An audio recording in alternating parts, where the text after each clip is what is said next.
A paz do Senhor Jesus, voltando aqui para nós agora encerrarmos, né? Aqui a consagração, Deus dando o jejum, dando uma palavra, né? Do encerramento do jejum de cada um que fez. Eu não sei quanto tempo, quanta hora, o que você tirou, mas o importante é o teu coração estar voltado ao Senhor, o Deus, o Criador do céu e da terra. Deus, ele não quer sacrifício, ele quer que nós venhamos lembrar dele, consagrar a nossa vida a ele e nos humilhar diante da tua potente mão. Em nome de Jesus, amém? O sacrifício foi pago por Jesus. Então nós consagramos o nosso dia jejuando ou abstendo-se de algo para honra e glória do nosso Deus. É uma demonstração de fé, de amor, né? E se lançar no cuidado de Deus. Então a palavra que Deus está nos dando é em Jeremias 33. Aleluia, louvado é o nome do Senhor. Pai poderoso e santo, em nome de Jesus, nós nos colocamos diante de Ti, Paizinho querido, Deus de poder e Deus de glória, Senhor, pedindo que o Senhor venha, Senhor, estar conosco, que o Senhor nos abra caminhos, Senhor, direitos nesse mês de junho, Senhor, que nós venhamos fazer da forma que te agrada, Pai querido, diminuindo o nosso eu, mas crescendo a tua presença em nós, Senhor. Pai, sem ti nada podemos, não conseguimos, Senhor. Pai, somos pequenos, Senhor, mas com a ajuda do teu Espírito Santo, o Senhor nos faz grande na face da terra. O Senhor nos faz poderosos, Senhor. O Senhor nos faz, Senhor Jesus, mais que vencedores. Pai, em nome de Jesus, nós nos colocamos diante de Ti nessa hora. Nós nos colocamos diante de Ti nesse momento, Pai. Pai, pedindo para que o Senhor venha, Senhor, guardar nossa vida, nossa casa, nossa família, nossos bens, Senhor. Em nome de Jesus, amém?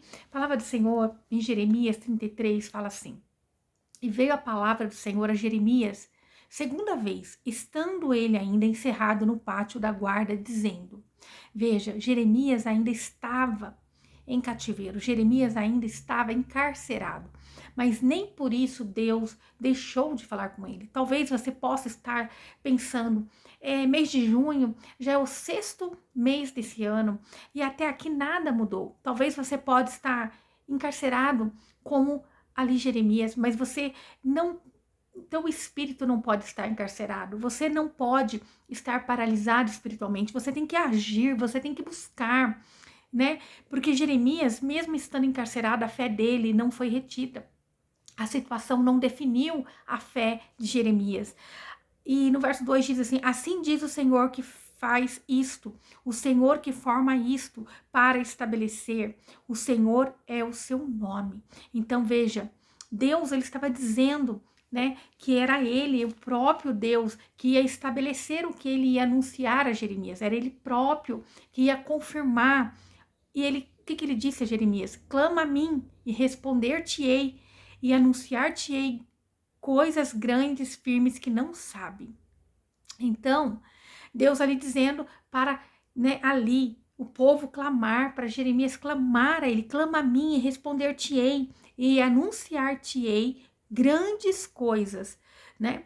E firmes que não sabes. Então, Deus quer anunciar algo para nós, grande, poderoso e firmado nele. Algo que não vai padecer, que não vai perecer, que não vai desabar, mas é algo, quando nós buscamos em Deus, tudo que nós vamos fazer na nossa vida, tanto em relação à nossa saúde, ao nosso trabalho, à nossa família, é algo que permanece, é algo firme, é algo grande, porque o nosso Deus é um Deus grande, é um Deus poderoso, aleluia.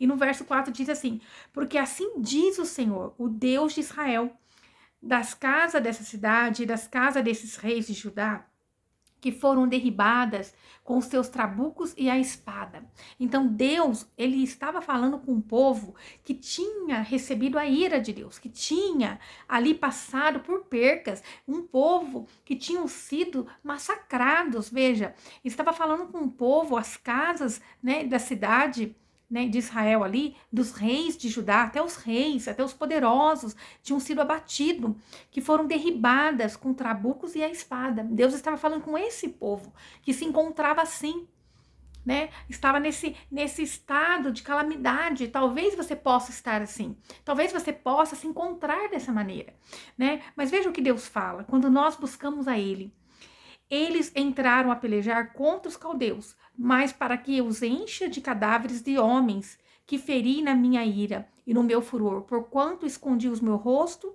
dessa cidade por causa de toda a sua maldade. Então Deus estava anunciando através de Jeremias que esse povo, eles ali tiveram muitas percas, né? Eles tiveram muitas percas, muitos homens ali foram ali mortos porque eles tinham se afastado de Deus, porque assim Deus permitiu. Porque Deus escondeu o rosto deles, porque eles não estavam buscando verdadeiramente a Deus, porque eles ainda precisavam ter um conserto com Deus. E não é algo religioso, mas é algo de você crer e entender o sacrifício de Jesus por você na cruz. Não é você dar 24 horas do seu jejum ao Senhor, achando que Ele tem obrigação de fazer algo por você. Às vezes tem alguém que fez ali 30 minutos do seu jejum e clamou confiando e crendo em Deus. É a fé, é crer naquilo que Deus pode fazer. E Deus vai estender a mão e vai fazer. Então não tem a ver com o tamanho do sacrifício, o quanto eu oro, o quanto eu me sacrifico, sacrifico para algo. Mas é crer e acreditar, Senhor, o Senhor disse que o Senhor é comigo, que eu sou mais que vencedor. O Senhor disse que o Senhor levou sobre si todas as nossas enfermidades, todas as nossas culpas. É você se aproveitar daquilo que Deus derramou sobre nós, que é uma graça imerecida. Aleluia! E então aqui Deus falando com esse povo, que nesse tempo eles estavam afastados de Deus, não estavam usufruindo da bondade de Deus, porque ali Deus viu a maldade do coração do povo, que eles ali eram um povo religioso, mas eles eram maldosos em seus corações. Jesus, como foi dito ontem, né? Ele julga a raiz de Jessé que veio para nos para brotar, para nos ajudar. Ele julga não conforme o que ele vê nem com o que ele ouve, porque ele conhece discernir o nosso coração. Ele não vai dar ouvido quando alguém chegasse acusando alguém. Ele não ia agir, né, ali com base naquilo que ele ouviu, mas ele ia agir com o Espírito Santo, com o Espírito de Deus, com aquilo que ele tinha conhecimento. Que nós venhamos ser totalmente dependentes de Deus e não sermos religiosos, não sermos maldosos em nosso coração, porque Deus, ele nos conhece por fora e por dentro.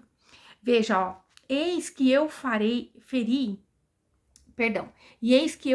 vir sobre ela saúde. Então, agora Deus estava falando com o povo e falando, clama a mim e eu responder-te-ei e anunciar-te-ei grandes coisas firmes que não sabes. Veja, ele estava falando com o povo que ele tinha virado as costas, ele não estava mostrando o rosto, ele tinha permitido eles ficar nas suas maldades. E ele está dizendo para esse povo, olha, por um tempo eu deixei vocês pelejar por conta própria, sofrer, ter percas. Mas quando vocês clamam e voltam a mim, olha o que eu farei. Eis que eu farei vir sobre ela saúde e cura.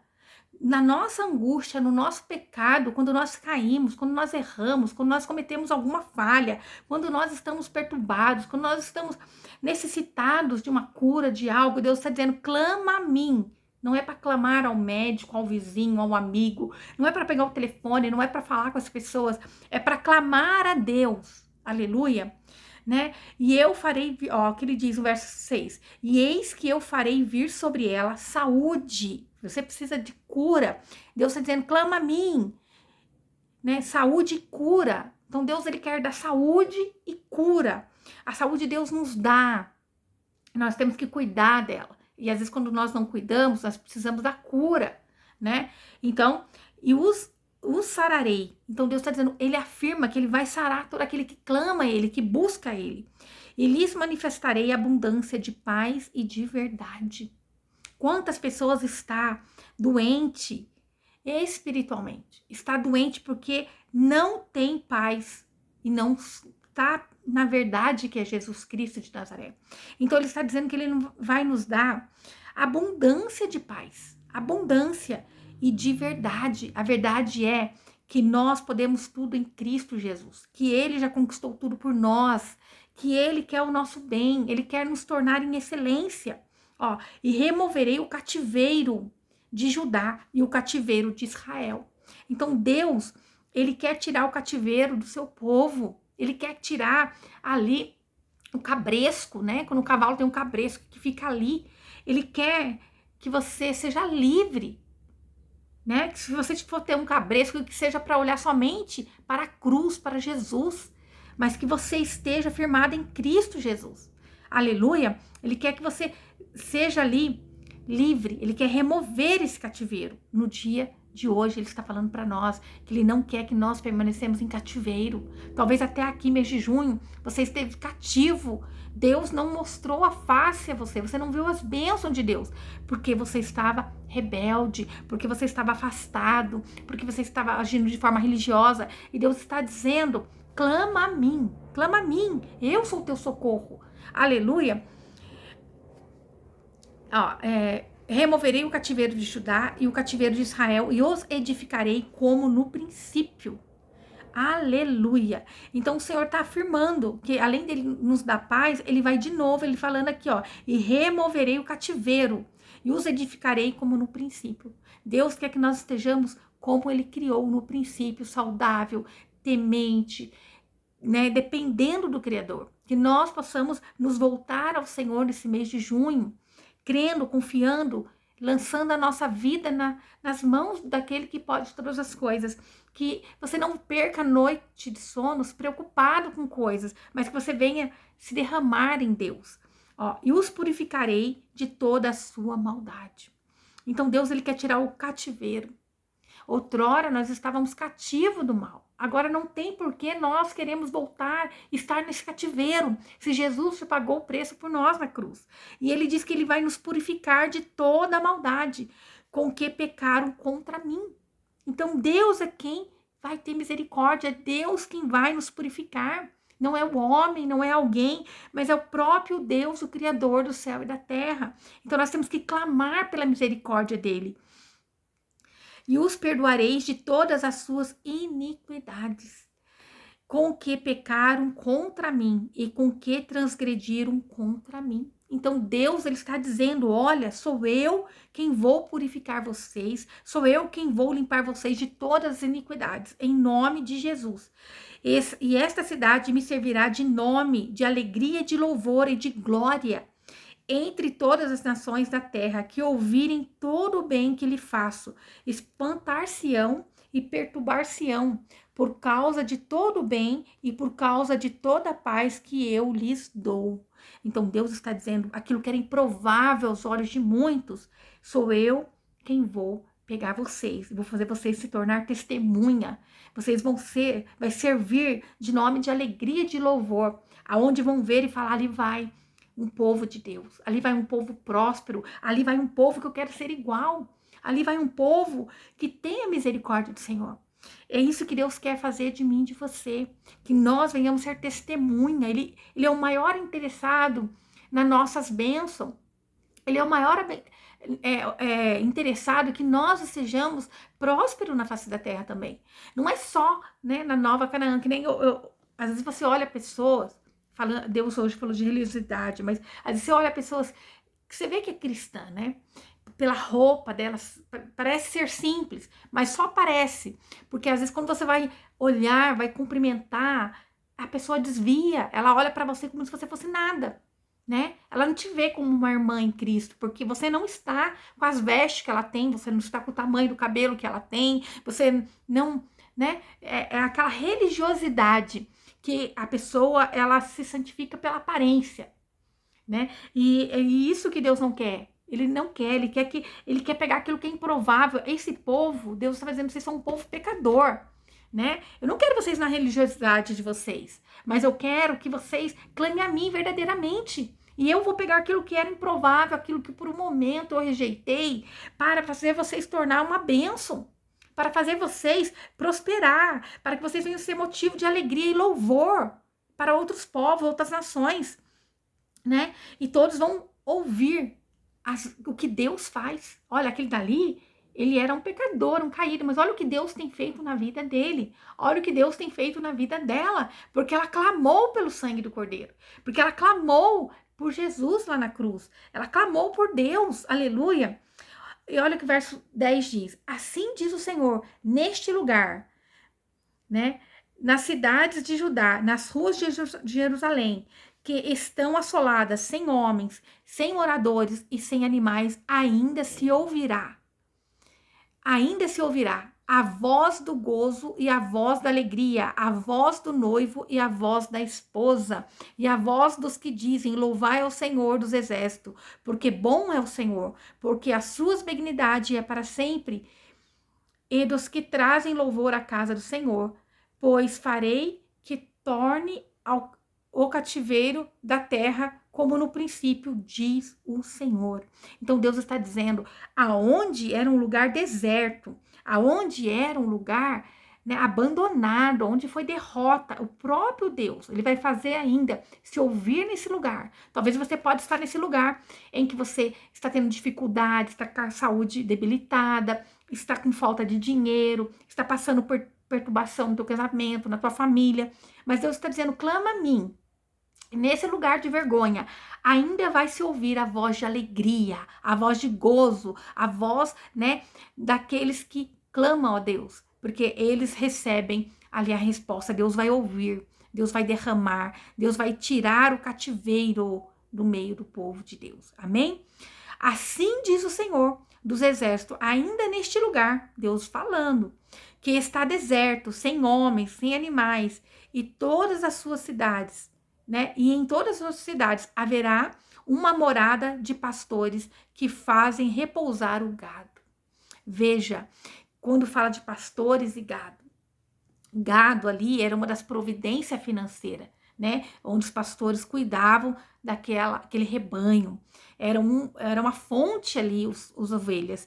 Mas nós olhando também para o espiritual, vai haver um pastor, que é o Senhor Jesus, cuidando do seu rebanho, das suas ovelhas, cuidando do seu povo. Ainda, né, nesse lugar que era deserto, vai haver prosperidade, bênção, alegria, né? Aonde é deserto na tua vida, na tua casa, onde chega Jesus, a alegria, ela vai surgir, ela vai resplandecer. Aleluia! Ó, nas cidades das montanhas, nas cidades das planícies, nas cidades do sul e na terra de Benjamim, e nos contornos de Jerusalém, e nas cidades de Judá, ainda passará o gado pelas mãos dos contadores, diz o Senhor. Veja, Deus está dizendo, ainda há pouco, Deus não estava com eles, porque eles estavam em rebeldia, eles estavam na sua própria maldade. Mas quando Deus chamando o povo, clama a mim, e eu responder-te-ei, e anunciar-te-ei coisas grandes e firmes que não sabe. Então Deus vai fazer reviver, trazer a prosperidade, a bênção, a alegria, a paz, né? A paz verdadeira. Isso que Deus tem para aqueles que nele crê. Aleluia. Verso 14 e 15, daí já vamos encerrar. Eis que vem dias, diz o Senhor, em que cumprirei a palavra boa que falei à casa de Israel e a Judá. Eis que vem dias, nós cremos que esse mês de junho é um mês do cumprimento de muitas palavras que Deus tem derramado sobre nossas vidas. E eu posso dizer que já tem, dos meus projetos que eu fiz para esse mês, um deles era tão simples, né? Mas eu já digo que Deus já providenciou, que eu precisava comprar algo simples, era um tampo para um balcão no salão, e Deus proveu para mim, né? Foi assim, no mesmo dia, Deus proveu isso para mim. E eu posso dizer assim, é simples, é pouco, mas é quando a gente clama a Deus. Às vezes eu não estava nem orando por isso, né? Falava, eu preciso disso, fazer isso, mas não ia atrás, não arrumava tempo, e de repente, quando eu coloquei aquilo que era simples ali naquele papel, é coisa simples, né? Deus, ele não quer agir só em coisas grandes, tudo que é a respeito dos filhos dele é de importância para ele. Você pode falar assim, eu estou precisando de um tênis, de um sapato, de cortar meu cabelo, seja o que for. Deus, ele vai prover, porque o que é importante para você é importante para Deus, porque ele quer suprir as nossas necessidades e quer nos abençoar naquilo que está, né, no nosso coração também. Aleluia. E veja no verso 15, que diz, naqueles dias e naquele tempo farei que brote a Davi um renovo de justiça, e ele fará juízo e justiça na terra. Nasceu esse renovo. Jesus de Nazaré, ele cumpriu, ele pagou o preço na cruz. Ele pagou um preço por mim e por você. E ele conquistou todas as coisas. E nele, Jesus, somos mais do que vencedor. Então nós estamos debaixo dessa bênção, dessa graça, desse favor imerecido. Ele veio, ele ressuscitou e ele deixou um espírito de excelência para agir na minha e na tua vida. Se você está aqui para ouvir essa palavra, você veio pedindo uma palavra para o teu mês de junho. Essa é a palavra: clama a mim e responder-te-ei e anunciar-te-ei coisas grandes e firmes que não sabes. Veja, é isso que Deus diz. Aleluia. É isso que Deus quer, que nós lançamos todas as nossas preocupações, angústia, necessidades, o nosso louvor a Ele também, né? Clamar a Ele, não só no momento da angústia, mas no momento da alegria, dar glória, louvores ao Deus Altíssimo. Em nome de Jesus, amém? Essa é a palavra de Deus para a minha e para a tua vida no dia de hoje. Que o Senhor te abençoe, te guarde e faça o rosto dele resplandecer sobre você, em nome de Jesus, que está aqui ligado, né? Essa nossa consagração, né, para os nossos planos, nossos projetos de junho de 2025, para esse mês de junho. Em nome de Jesus, clame a mim. Lembra disso que Deus está pedindo. Clama a mim e Ele responderá, porque Ele não é surdo. Ele quer nos abençoar. Em nome de Jesus, amém?